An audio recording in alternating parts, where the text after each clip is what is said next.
You know, when I was growing up, I'd go to school, people would be talking about the Dukes of Hazzard, people would be talking about BJ and the Bear, and all those shows that were on in the 70s and 80s. And I never knew what they were talking about, but as I got into toys, it kind of became a link into popular culture, and I started to learn about all these really cool things that I didn't know about, and that had been pretty significant to at least a lot of my friends growing up.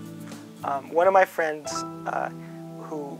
whose father and mother divorced when they were very young told me that Optimus Prime and He-Man were sort of surrogate fathers to him, that he could go home and his mom wasn't there because she was working a couple of jobs, and he could turn on the TV and He-Man would come on, or Thundercats, or Optimus Prime, and that taught him, you know, how to be a man because his father was never around. So that was kind of interesting to me. The whole pop cultural thing was kind of interesting to me because collecting toys and learning about this stuff, it was sort of like an archaeological expedition, because I had lived this life that was completely devoid of popular culture, and I didn't know about any of this stuff.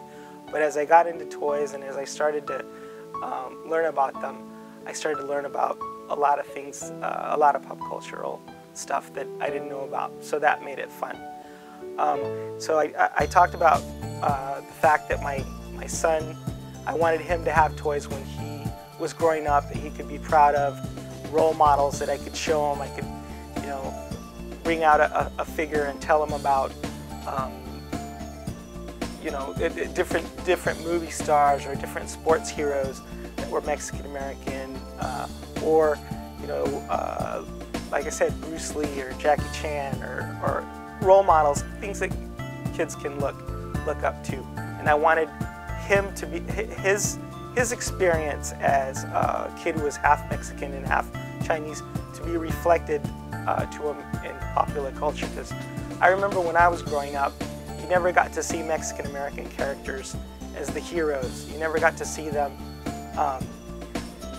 you know, as the main protagonist. So one of the fun things, I still remember buying a comic book back when I was a kid, and it was Spider-Man versus the Tarantula, and the Tarantula was the bad guy, but he was Hispanic and he was Latino, and it was the first time I had seen a Latino reflected in a comic book or anything that had to do with popular culture. So that kind of had a big impact on me.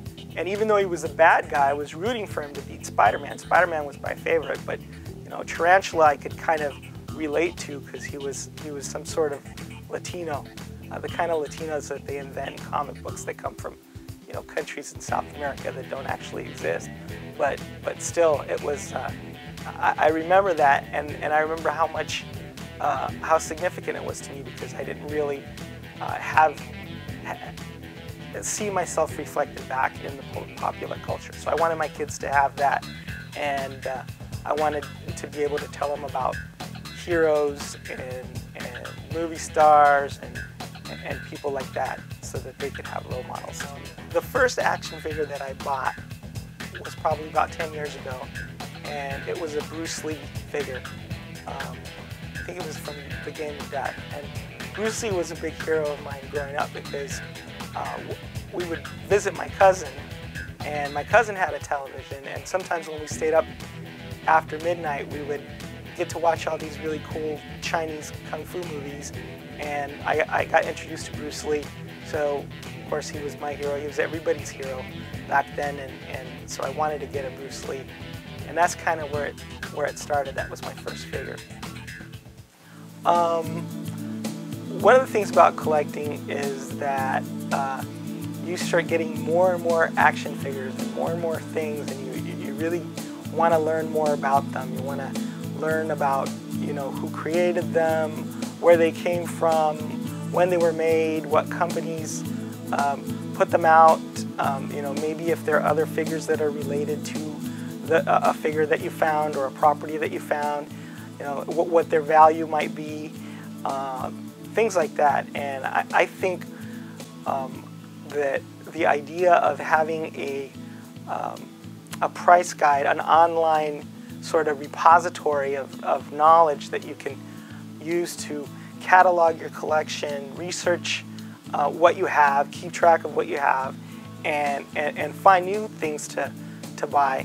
I think that's a really great service and a lot of fun.